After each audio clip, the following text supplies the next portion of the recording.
I'm Lori from Bee in My Bonnet, and I'm going to talk to you today about embroidery. I designed this Stitchy Fun Sampler, and it has 6 of my favorite embroidery stitches on there. I've been teaching embroidery for a long time, and these are my 6 favorite.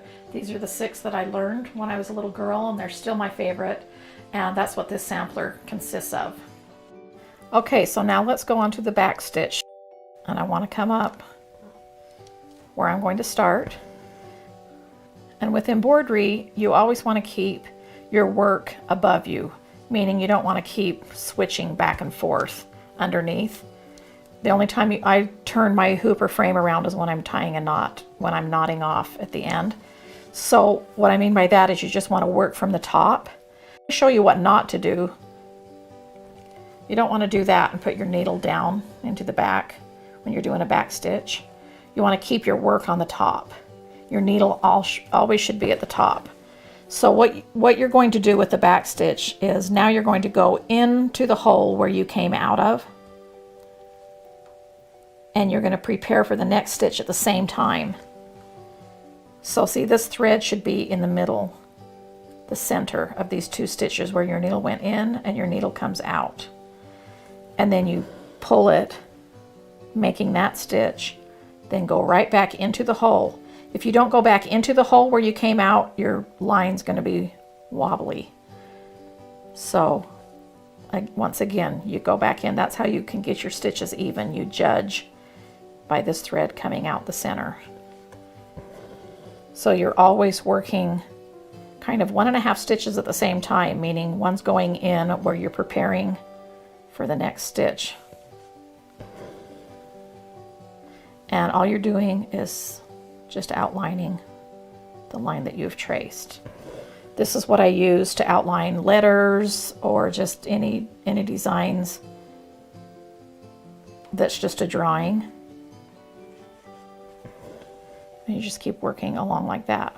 Also, when I'm putting my needle in, when I pull up, when this thread is coming up, I have my finger on this thread behind here to stop it from tangling.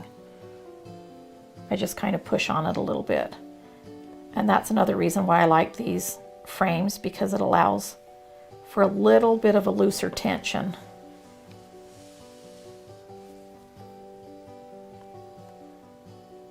And I just keep going around, and I can follow any shape I want. You can turn your frame when you change directions. I'm right-handed, so I'm always traveling left, meaning my needle is pointing to the left. If you're left-handed, you want to be doing the opposite. When you're stitching along, you'll come along and you'll form a little knot right here. But don't worry about it. Most of the times you can get it out by just keeping your thread like this, and you put your needle right into the hole of the knot, the loop, and you kind of tighten it up to where it looks like that, and then you pull it apart and it'll just snap right out. And then I usually, after that, where it's knotted, I kind of just smooth that back out with my fingers so that that's not kinked, because if it remains kinked, you might get a knot again. So now I'll just continue going around. Okay, so here I am about ready to make the last stitch in this tulip. Go back down right into the hole where I came up for the last stitch. This is where I'm going to knot off. So what I do is I go right in to the thread, but not the fabric. And right before I pull the needle through, I've got a loop. I put the needle through the hole, pull it tight, do it again in kind of a different place. I usually do it twice, pull it nice. Then I take my embroidery scissors and I snip close to the knot, but not into the knot, because I don't want to leave a long tail to show into the front. When you use embroidery scissors, always find some that have a nice sharp point. You can tell, you can hear it when you have a nice pair of embroidery scissors. They're going to be able to snip, because that's really what you do with these type of scissors. You snip instead of cut. The stem here on the sampler, you can see it's a satin stitch. Okay, so here I've done the stem here with the satin stitch, and I'm going to do this stem with the satin stitch and show you how I do it. So what you want to do is you want to come up right on the bottom left-hand corner. I always work from the bottom up. If you're left-handed, you want to start on the opposite corner and work the other way. So I'm come up on the bottom left-hand corner. I'm going to put my needle right in to the bottom right-hand corner. Now I'm going to bring my needle up over, going to avoid that knot, kind of move it out of the way with my fingernail, and come up right on the line above where I came in. This time I do not want to come out in the hole that my thread comes out of. I want to come out above it. So your needle is on a slant, but when you pull it through, your stitch is straight. It went straight across. So the satin stitch should be going straight across. And how you achieve that is you always go in one side right on the line, or maybe outside of the line just a touch to cover up, you know, your traced line. You come out just a few threads above the hole that you came out of, and once again your stitch is ending up straight across, but when you are putting your needle in the line on one side and out on the line on one side, it's on a slight slant.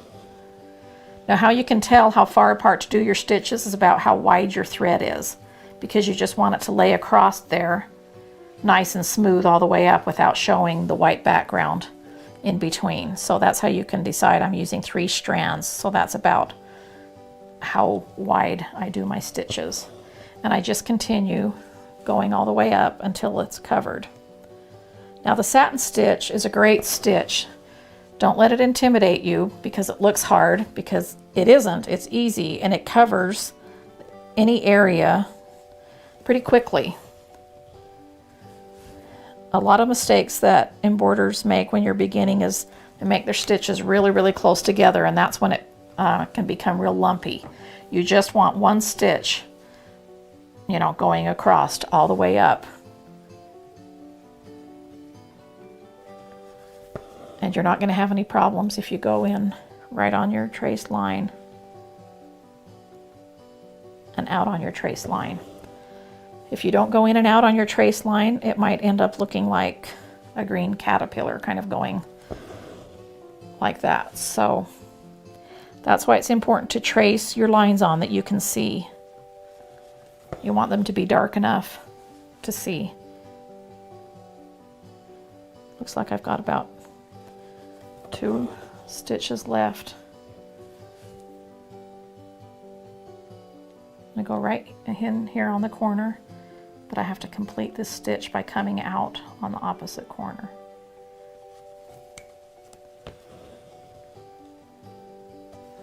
Then I'm going to finish it off by just going back in to that corner just to kind of straighten it out at the top and make sure it's straight.